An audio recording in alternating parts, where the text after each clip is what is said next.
ഡയറക്ടറും നടനുമായ രഞ്ജി പണിക്കറിന്റെ മകൻ നിതിൻ രഞ്ജി പണിക്കർ ഡയറക്ട് ചെയ്യുന്ന ഫിലിമാണ് കസബ. മമ്മൂട്ടിയാണ് ഈ സിനിമയിൽ ലീഡിംഗ് റോളിൽ എത്തുന്നത്. നിതിന്റെ ഡയറക്ടോറിയൽ ഡെബ്യൂ ആണ് കസബ. എന്തായാലും കസബ എന്നുള്ള ഈ സിനിമയുടെ പേര് ടെമ്പററി ആണ് എന്നാണ് അറിയാൻ കഴിഞ്ഞത്. ഒരുപക്ഷെ അല്പം കഴിയുമ്പോൾ ഈ പേര് മാറ്റാനുള്ള സാധ്യതകൾ ഏറെയാണ്. എന്തൊക്കെയായാലും സിനിമയുടെ ഷൂട്ട് ബാംഗ്ലൂരിലെ പല ലൊക്കേഷൻസിലായിട്ട് നടന്നുകൊണ്ടിരിക്കുകയാണിപ്പോ. ഈ സിനിമ ഒരു കോമിക്കൽ ത്രില്ലറാണ്. മമ്മൂട്ടി രാജൻ സക്കറിയ എന്ന് പറയുന്ന ഒരു സർക്കിൾ ഇൻസ്പെക്ടർ റോളാണ് ഇതിൽ പോർട്രേ ചെയ്യുന്നത്. ഇതുവരെ ചെയ്തിട്ടുള്ള പോലീസ് വേഷങ്ങളിൽ നിന്നുമൊക്കെ ഒരുപാട് ഡിഫറെന്റ് ആയിട്ടുള്ള റോളാണ് ഇതിലേത്. വരലക്ഷ്മി ശരത് കുമാർ ആണ് മെയിൻ ഫീമെയിൽ ലീഡ് റോൾ ചെയ്യുന്നത്. പൂനം ബാജ്വയും ഒരു ഇമ്പോർട്ടന്റ് റോളിൽ ഈ സിനിമയിൽ അഭിനയിക്കുന്നുണ്ട്.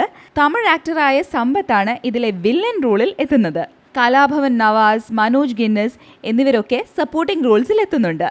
കസബ പ്രൊഡ്യൂസ് ചെയ്തിരിക്കുന്നത് രഞ്ജി പണിക്കറും ആൻഡോ ജോസഫും ചേർന്നാണ് ഗുഡ്വിൽ എന്റർടൈൻമെന്റ്സിന്റെ ബാനറിൽ. പൃഥ്വിരാജ് എന്ന് പറയപ്പെടുന്ന ഒരാളുടെ വാക്കും ഞാൻ നിനക്ക് ഡേറ്റ് തന്നിരിക്കുന്നു, ആ വാക്ക് നിന്നെ ഞാൻ മഹാസൗധത്തിലേക്ക് കൊണ്ടുപോകുന്നു വന്നയാൾ കാഞ്ചനയിടത്ത് ഇളക്കി വിടുന്നു, വിഷയങ്ങൾ ഉണ്ടാക്കുന്നു, തകർക്കുന്നു. വിമല് പറഞ്ഞു നിർത്തിയിടത്താണ് ഞാൻ ഈ പറയേണ്ടതെന്ന് എനിക്ക് തോന്നിയതുകൊണ്ടാണ് ഞാൻ അനുവാദം ചോദിക്കാൻ